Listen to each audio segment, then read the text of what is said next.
గత 5 సంవత్సరాల నుంచి వైసీపీ ప్రభుత్వం చేసిన భూదందాలు సహజ వనరుల దోపిడీ గురించి మనం మాట్లాడుకోవాల్సిన అవసరం ఉంది. ఈరోజు మీరు ముఖ్యంగా గమనిస్తే దాదాపు రాష్ట్రంలో ఉన్న ప్రతి సహజ వనరులను, భూములను, కొండలను, గుట్టలను దోయడానికి అనర్హం ఏది కాదు అనే విధంగా దోచుకోవడం జరిగింది ఈ 5 సంవత్సరాల్లో. ఈ 5 ఏళ్ల వైసీపీ పాలనలో దాదాపు 1.75 లక్షల అంటే 1,75,000 ఎకరాలు భూమి ఆక్రమణలు జరిగినాయి రాష్ట్ర వ్యాప్తంగా. వాటి విలువ దాదాపు 35,000 కోట్ల పైచిలుకే. ఈరోజు తెలుగుదేశం ప్రభుత్వం శ్వేతపత్రం విడుదల చేసింది. దాదాపు ఇంటి పట్టాల పేరుతో 10,000 ఎకరాలు పైన భూములని దోయడం జరిగింది. అలాగనే ఇసుకలో 10,000 కోట్ల పైన ఇసుక దందా చేయడం జరిగింది ఈ వైసీపీ నాయకులు రాష్ట్రం మొత్తం. అలాగనే ల్యాండ్ టైటిల్ యాక్ట్ తెచ్చి జీవో నంబర్ 512 ద్వారా వీళ్ళు ఆక్రమించుకున్న భూములను లీగలైజ్ చేసుకోవడానికి జీవో తేవడం జరిగింది. ఈ జీవోలో ఉన్న లొసుగులను అడ్డం పెట్టుకొనేసి వీళ్ళు దోచుకున్న భూములను చట్టబద్ధం చేసుకోవడానికి జీవో తేవడం జరిగింది. దాన్ని తెలుగుదేశం ప్రభుత్వం రాగానే మీ అందరికీ తెలుసు జీవో నెంబర్ 512 రద్దు చేయడం కూడా జరిగింది. అలాగనే తెలుగుదేశం ప్రభుత్వము ల్యాండ్ టైటిల్ యాక్ట్ని రద్దు చేస్తూ ల్యాండ్ గ్రాబింగ్ యాక్ట్ తీసుకురావడం జరిగింది. దానిలో భాగంగా ఎవరు కబ్జా చేసుకున్నారో వాళ్ళు ఆ భూమి తమదని వాళ్లే ప్రూవ్ చేసుకోవాలి. కొత్తగా డాక్యుమెంటేషన్ సృష్టించుకొని ఈ భూమి మాది అని చెప్పేసి ఈ సివిల్ డిస్ప్యూట్లోకి వెళ్తున్న వాళ్ళు ఆ భూమి వాళ్ళదనేసి వాళ్ళే ప్రూవ్ చేసుకునే విధంగా ఇది తీసుకుపోవడం జరుగుతూ ఉంది. ల్యాండ్ గ్రాబింగ్ యాక్ట్ తీసుకురావడం జరుగుతూ ఉంది తెలుగుదేశం ప్రభుత్వం.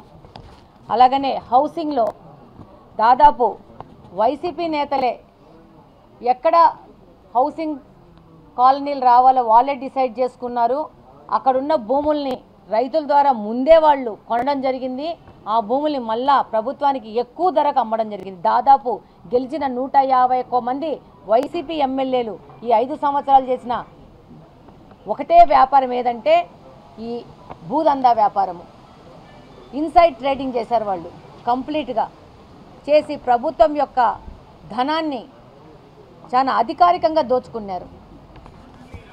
అలాగనే ఈ తెలుగుదేశం ప్రభుత్వం అధికారంలో రాగానే ఈ ల్యాండ్ గ్రాబింగ్ వాళ్ళ మీద ఒక శ్వేతపత్రం విడుదల చేయడం జరిగింది. అందులో ఈ యొక్క వైసీపీ నాయకుల యొక్క బాగోతాలని చెప్పేసి దాంట్లో ప్రకటించడం జరిగింది.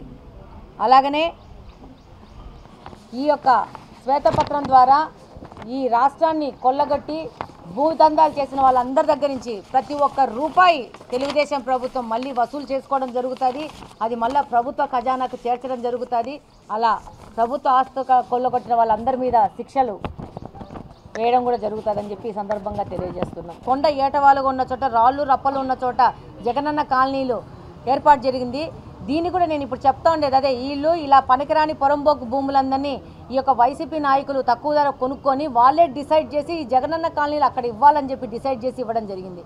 వీటి మీద కూడా విచారణ జరపడం జరుగుతుంది. అలాగనే ఎక్కడెక్కడ ఇల్లులు కట్టుకున్నారో అక్కడ మెయిన్ సమస్య ఏమొస్తుందంటే నీళ్ళ సమస్య ఉంది. రోడ్లు లేవు, కరెంట్లు లేవు. వీటికి కరెంటు, నీళ్లు, రోడ్లు ఇచ్చే విధంగా కూడా ముందుకు పోవడం జరుగుతుంది. దాని మీద కూడా కార్పొరేషన్లో డిస్కషన్ జరిగింది కమిషనర్ గారితో. డెఫినెట్గా వాటికి సంబంధించిన తదుపరి చర్యలు కూడా తీసుకోవడం జరుగుతుంది. అంతేకాకుండా టిట్కో ఇల్లులు మన తెలుగుదేశం ప్రభుత్వం చాలా ప్రతిష్టాత్మకంగా కట్టిన టిట్కో ఇళ్లలో కూడా ఇంకా మిగిలిన వర్క్ ఏమైందంటే డ్రైనేజ్ కనెక్షన్స్ ఇవ్వడము, నీళ్ళ కనెక్షన్స్ ఇవ్వడము. దీని మీద కూడా ఇమీడియట్గా యాక్షన్ తీసుకొని ముందుకు వెళ్ళాలని చెప్పి దాని మీద కూడా డిస్కషన్ జరిగింది. కొంచెం గవర్నమెంట్ సెటిల్డ్ అయ్యే టైం ఉంది. అది అవ్వంగానే డెఫినెట్గా నారాయణ గారితో మాట్లాడేసి ఆ యొక్క మిగిలిపోయిన వర్కులు ఫినిష్ చేసి దాని లబ్ధిదారులకు ఎంత త్వరగా వీలైతే అంత త్వరగా పంచాలనే ఆతృత మాలో కూడా ఉంది.